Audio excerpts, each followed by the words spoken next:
சிதம்பரம் அருகே போராட்டத்தில் ஈடுபட்ட மாணவிகளிடம் போலீசார் பேச்சுவார்த்தை நடத்தியதை அடுத்து கலைந்து சென்றனர். கடலூர் மாவட்டம் சிதம்பரம் அருகே உள்ள அரசு கலைக்கல்லூரியில் பிற்படுத்தப்பட்டோர் நலத்துறை சார்பில் அமைக்கப்பட்டுள்ள விடுதியில் சுகாதாரமற்ற உணவு வழங்கப்படுவதாகவும் மேலும் பல்வேறு அடிப்படை வசதிகள் இல்லை என கூறி விடுதி மாணவிகள் தேசிய நெடுஞ்சாலையில் உள்ள சர்வீஸ் ரோட்டில் மறியல் போராட்டத்தில் ஈடுபட்டனர். இந்த போராட்டம் குறித்து தகவல் அறிந்த போலீசார் சம்பவ இடத்திற்கு வந்து சமாதான பேச்சுவார்த்தை நடத்தி கோரிக்கை நிறைவேற்றப்படும் என உறுதியளித்ததை தொடர்ந்து மாணவிகள் கலைந்து சென்றனர்.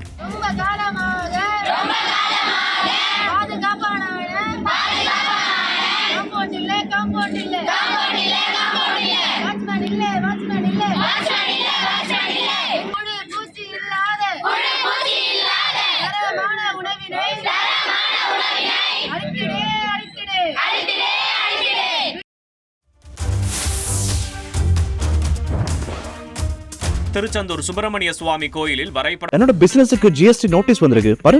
உடனே ஜிஎஸ்டி எக்ஸ்பர்ட் பேசு. உடனே எப்படி கிடைக்கும்? பாஸ்வாலா. Be the pass.